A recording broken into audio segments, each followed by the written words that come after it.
not in this country. The right to express her opinion and to be heard. The right to provisions from her husband for all her needs and more. The right to vote. And then corresponding obligations. Where she has rights, there are corresponding obligations. And where she has obligations, other people have the rights. The right to negotiate marriage terms of choice. The right to obtain divorce from her husband, even on the grounds that she simply cannot stand him. Divorce is most hated in the sight of Allah. Okay? But it's still there. It's not the people who are divorced that Allah hates. It's the divorce itself. In other words, you try your best. If it's still incompatibility, if it still can't make it work, you can still separate. And Allah accepts that. And you are not, in that sense, to blame. Okay? But divorce is still hated by Allah. Why? Because you're coming together to form a family for Allah.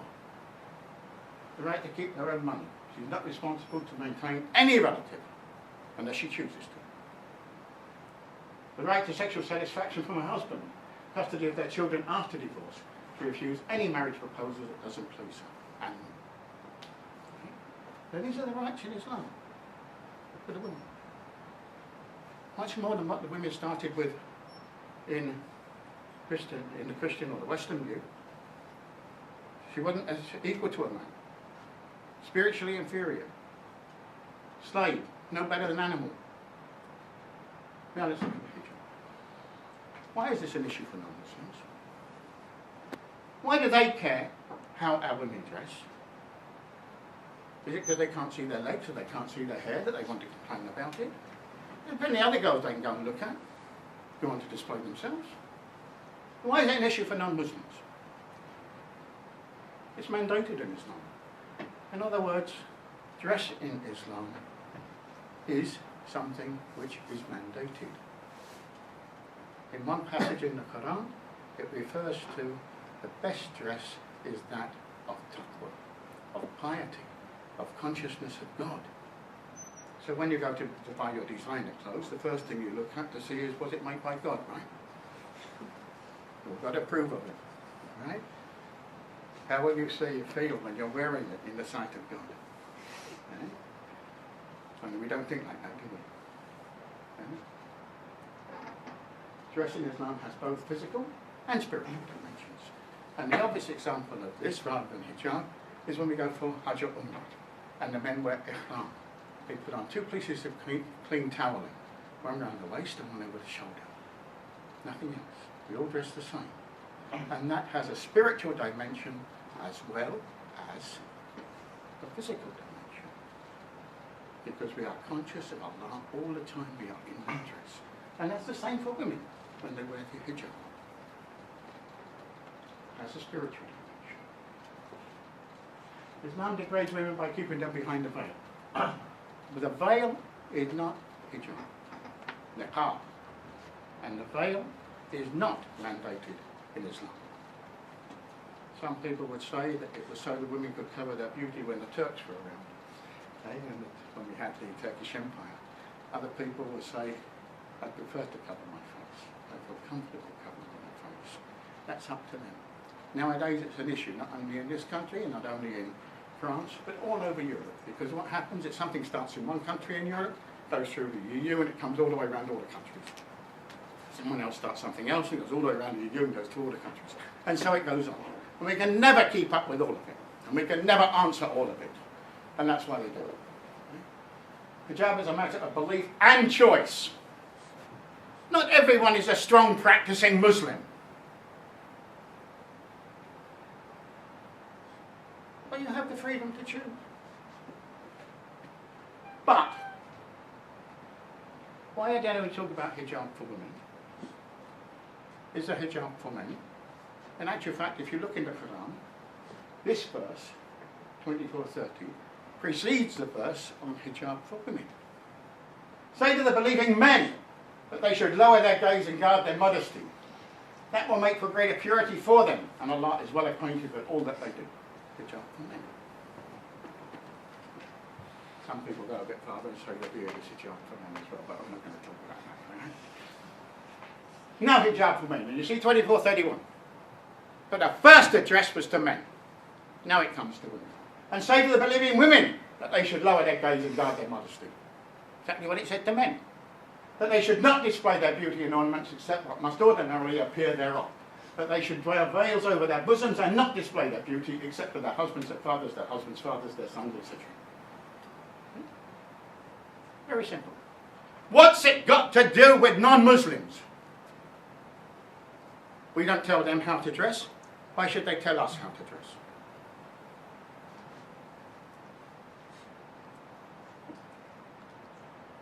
Now, if you read here,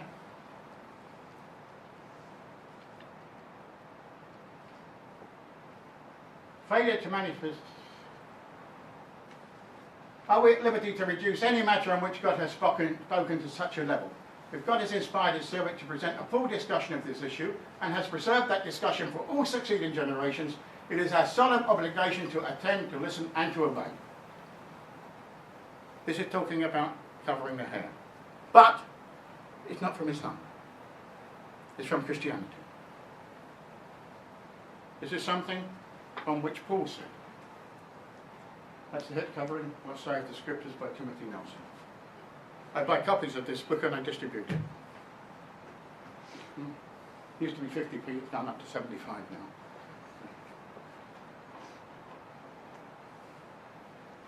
If Christians knew their religion, they should know that as well. So what on earth can they be talking to Muslims about when it comes to hijab? Who do they think they are?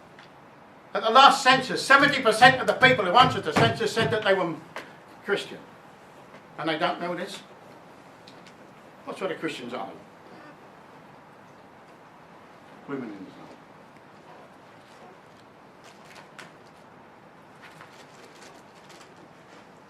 In Islam, a woman has one of four positions. She's a wife, the daughter, a sister, or a mother. She may be a widow, but that's a second case of some other status. Okay? They have daughter, sister, wife, or mother. In every case, she is a kept woman. She is looked after by the person responsible for her. A father, husband, or the eldest man, if she's a widow. And thinking about pensions, you might take this into consideration. What will you do for your parents? What will your children do for you when no one can afford pensions? They're always looked after, safe and secure. There's a story of a young man who wanted to fornicate. He said to the Prophet, peace and blessing be upon him, he wanted sex with women.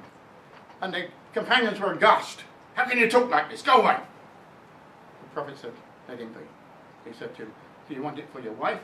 Do you want it for your sister? Do you want it for your mother? Or do you want it for your daughter? The man thought for a few minutes and he said, I won't do it. And he went away. Inheritance. Under Islamic law, why is a woman's share of the inherited wealth only half that of a man? Or, isn't Islam sexist? The male gets twice the female share of inheritance. Not fair! Equal rights! But haven't we just seen that the woman is kept? That if she earns, she keeps the money to herself. That her normal day-to-day requirements are always paid for by someone else. So is it fair that she gets half under those circumstances? Now you can make up a case where the woman is in particular circumstances that she would be better off getting half or more. Okay? But there's nothing stopping 1/3 of a will being bequeathed to someone before death. Right? And there's nothing stopping family members helping people. This is what Allah has decreed. That generally speaking, the man will get twice that of the woman. Then we come to testimony. Oh, the other thing about inheritance is that if you were to analyse it, you would find if you take zakat, that's the obligatory tax on purification of excess wealth, and the dowry, mahar if you like, and inheritance, you would find there's a redistribution of wealth in about 3 or 4 generations. Doesn't happen in any other system, but in Islam it does. Now the female testimony. Oh, you who believe, when you deal with each other in transactions involving future obligations in a fixed period of time, reduce them to writing, get 2 witnesses of your own men, and if there are not 2 men, then a man and 2 women, such as you choose, for witnesses, so that if one of them errs, the other can remind her. There's nothing here about 2 women being equal to 1 man. If one errs, the other can remind her. Now, if you wanted to discuss a financial transaction, and you didn't know much about finance, would you consider consulting a financial advisor or not? That's a simple answer to this. And that's all it's about. If you can't find 2 men, take a woman, and if the woman doesn't know much, she can get someone else to help her. That's all it's saying. Only in the case of finance. If you don't believe me, let's look and see where the man and the woman are equal. If I wanted to pray as a congregational prayer, I could pray with 1 other man, right? It becomes a congregational prayer, right? I can pray with my wife. It becomes a congregational prayer, right? Some of you may not know that, but it's true, okay? So, in that case, the man and the woman are the same. In the case of a midwife and the child being born, whether the mother dies or the child dies, or both die, or both live, there could be a case for inheritance. And the midwife's testimony would be taken by a court of law as to who died first, as to what the sequence of inheritance would be. That's simple. But not only that, in the Quran itself, it clearly equates 1 female witness with 1 male witness. And those who launch a charge against their spouses and have in support no evidence but their own, their solitary evidence can be received. So let's look at the passage in question. And for those who launch a charge against their wives and have in support no evidence of their own, let one of them testify 4 times by Allah that he is of those who speak the truth, and the 5th oath should be that he solemnly invokes the curse of Allah upon him if he tells a lie. But it would avert the punishment from the wife if she bears witness 4 times by Allah that her husband is telling a lie, and the 5th oath should be that she solemnly invokes the wrath of Allah upon herself, her accuser, if her accuser is telling the truth. Doesn't this show that it's 1 and 1?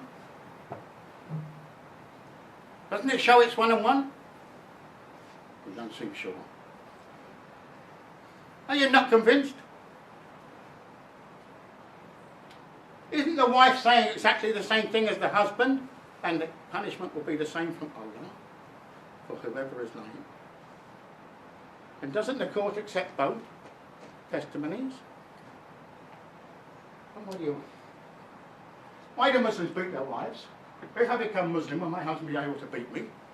Well, in Germany, apparently so, because some woman judge, she threw out a case for divorce from a woman of, I think, I can't remember if it was Syrian now or Turkish origin, on the basis that Islam allows the husband to beat the wife.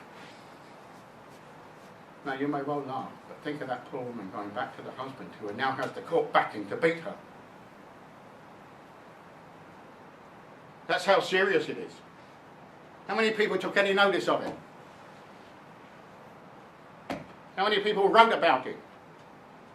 And I asked the paper to pass the letter to the judge concerned. Actually, she was taken off the case, taken off the course. But what happened next? Some woman at a school, hijab, had an argument, well, a man got into an argument with her, and it came to court. And the man was fined so many francs, whatever, sorry, marks, whatever. And there was an appeal. And in the appeal, the woman was given evidence, and the man came over and stabbed her 17 times in something like 1 minute. The husband tried to intervene. The guard came in from outside the courtroom and shot the husband, thinking he was the attacker. What it leads to when we don't do anything. The woman died.